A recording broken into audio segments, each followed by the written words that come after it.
कभी सोचा है क्यों कुछ लोग मतलब बिल्कुल नीचे से उठकर करोड़पति बन जाते हैं? हाँ, और कई लोग वहीं फंसे रह जाते हैं उसी मुश्किल हालात में। सही बात है। तो ये सिर्फ किस्मत तो नहीं है ना? नहीं, बिल्कुल नहीं। ये असल में सोच, मौके और सही कदम उठाने का नतीजा है। आज हम इसी पर थोड़ी गहराई से बात करेंगे, खासकर भारत के संदर्भ में। हाँ, हमारे पास कुछ दिलचस्प स्रोत भी हैं। एक है गरीबी से करोड़पति, किशन की प्रेरणादायक यात्रा, और दूसरा समर्थन की पुकार से कुछ बातें। अच्छा, तो हम किशन की कहानी के जरिए समझेंगे। एक काल्पनिक कहानी, लेकिन लगेगी बिल्कुल असली जैसी। हाँ, बिल्कुल। देखेंगे कि कैसे बाधाएं आती हैं और उनसे निकलने के रास्ते क्या हो सकते हैं। कोई बहुत ज्यादा नंबर्स या कैलकुलेशन नहीं, बस कहानी और उससे सीखने वाली बातें। ठीक है, तो किशन राजस्थान का एक छोटा सा गांव। हाँ, पिता दिहाड़ी मजदूर थे, महीने के मुश्किल से 10,000 कमा पाते थे। और किशन का सपना था कि वो अपने परिवार को एक बेहतर जिंदगी दे, पर शुरू कहाँ से करें? तभी गांव के एक समझदार व्यक्ति रमेश चाचा, उन्होंने एक बात कही जो किशन के दिल में उतर गई। क्या बात थी वो? उन्होंने कहा, बेटा, गरीबी से निकलने के लिए पैसा नहीं, सोच चाहिए। वाह, सोच, ये बड़ी बात है। और यहीं से किशन का सफर, उसका संघर्ष शुरू हुआ। पर यह आसान नहीं था बिल्कुल। हाँ, क्योंकि कई रुकावटें आती हैं। पहली शायद जानकारी की कमी। बिल्कुल, वित्तीय अज्ञानता। गांव में ज्यादातर लोग बस बैंक में पैसा रखना जानते थे। निवेश, वो तो दूर की बात थी शायद। हाँ, कि पैसा बढ़ कैसे सकता है, ये नहीं पता था। फिर दूसरी चीज, संसाधनों की कमी। जैसे अच्छी शिक्षा के लिए पैसे नहीं, कोई बड़ा नेटवर्क नहीं, कोई जमा पूंजी नहीं जिससे कुछ शुरू कर सकें।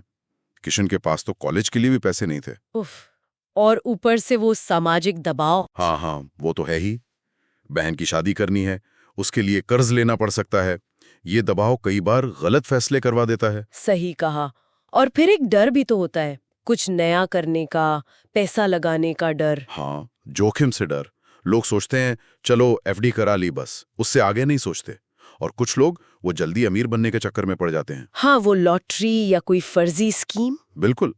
किशन का एक दोस्त था, उसने ऐसे ही किसी स्कीम में पैसा गंवा दिया था। और एक चीज और होती होगी शायद, आत्मविश्वास की कमी।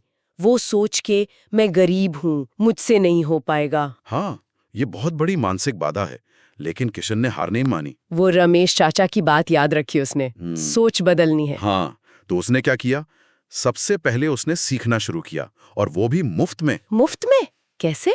यूट्यूब, स्किल इंडिया जैसे ऑनलाइन प्लेटफॉर्म से उसने डिजिटल मार्केटिंग सीखी। बिना पैसा लगाए एक नया हुनर सीख लिया। कमाल है, मतलब सीखने के लिए हमेशा पैसों की जरूरत नहीं। बिल्कुल नहीं। फिर उसने शुरुआत की बहुत छोटी। कितनी छोटी? सिर्फ 500 रुपए महीने की SIP शुरू की म्यूचुअल फंड में। 500 रुपए? हाँ, 500 रुपए। और साथ में सरकार की मुद्रा लोन योजना है ना? हाँ, छोटे बिजनेस के लिए। उससे लोन लेकर गांव में एक छोटी सी किराना दुकान खोल ली। अच्छा, तो एक तरफ निवेश, दूसरी तरफ अपना काम। हाँ, और दुकान के साथ साथ वो डिजिटल मार्केटिंग वाला काम भी करने लगा, जिसे आजकल साइड हसल कहते हैं। साइड हसल, हाँ। उससे कितनी कमाई हुई? शुरू में तो कम थी, महीने के 5,000 रुपए, लेकिन वो लगा रहा। तीसरे साल तक वो महीने का 50,000 रुपए कमाने लगा था, सिर्फ उस साइड हसल से। अरे वाह, 50,000 रुपए महीना। लेकिन पैसा आने के बाद उसे संभालना भी तो जरूरी है। बहुत जरूरी। उसने एक नियम अपनाया, 50-30-20 रूल। ये क्या है 50-30-20? मतलब कमाई का 50% जरूरतें, जैसे घर का किराया, राशन, 30% इच्छाएं, घूमना फिरना, कपड़े वगैरह, और बाकी 20% सीधा बचत और निवेश में। ये तो काफी प्रैक्टिकल है। और उसने एक डायरी में खर्च लिखना भी शुरू किया, ताकि पता चले पैसा जा कहाँ रहा है। अच्छा, ये छोटा सा कदम बहुत फर्क डालता होगा। बिल्कुल। और इमरजेंसी के लिए उसने एक इमरजेंसी फंड भी बनाया। वो कितना? करीब 6 महीने के जरूरी खर्चों जितना पैसा, लगभग 60,000 रुपए। ऐसी जगह रखा जहां से तुरंत निकाल सके, जैसे लिक्विड फंड में, ताकि अचानक कोई मुश्किल आए तो कर्ज ना लेना पड़े। सही बात। निवेश में भी उसने समझदारी दिखाई। KVP, सॉवरेन गोल्ड बॉन्ड्स और डिविडेंड देने वाले स्टॉक्स जैसे HUL, ITC। मतलब डाइवर्सिफाई किया, अलग अलग जगह पैसा लगाया। हाँ, ताकि रिस्क कम हो। और वो सामाजिक दबाव, बहन की शादी का, उसका क्या किया? उसने सीखा कि कहाँ हाँ कहना है और कहाँ फिजूल खर्ची को ना। मुश्किल था, पर उसने किया। हिम्मत चाहिए इसके लिए। हाँ, और अपना आत्मविश्वास बनाए रखने के लिए वो रोज रात को एक आभार डायरी लिखता था। आभार डायरी मतलब उन चीजों के लिए शुक्रगुजार होना जो उसके पास हैं, छोटी छोटी चीजें भी। इससे उसे अपनी ताकत महसूस होती थी, खासकर जब लोग ताने मारते थे। ये बहुत अच्छी बात है। तो नतीजा क्या निकला इन सब कोशिशों का? नतीजा शानदार था। 12 साल लगे, लेकिन किशन की कहानी पूरी तरह बदल गई। क्या हुआ? आज उसके पास कहानी के हिसाब से 1.2 करोड़ रुपए का इन्वेस्टमेंट पोर्टफोलियो है। दुकान और फ्रीलांसिंग से महीने की 1 लाख रुपए की आमदनी। 1.2 करोड़ और 1 लाख महीना? हाँ, और सबसे बड़ी बात पता है क्या है? क्या? उसने अपने गांव में बच्चों के लिए एक मुफ्त स्कूल शुरू किया है। अरे वाह, ये तो सच में प्रेरणादायक है। तो किशन की कहानी से ये साफ है कि गरीबी सिर्फ पैसे की कमी नहीं है, कई बार ये सोच की, जानकारी की कमी भी होती है। सही कहा। किशन की सफलता का राज कोई जादू नहीं था। नहीं, बिल्कुल नहीं। बस लगातार सीखना, अनुशासन, छोटी शुरुआत करना, खर्चों पर लगाम और हाँ, आत्मविश्वास।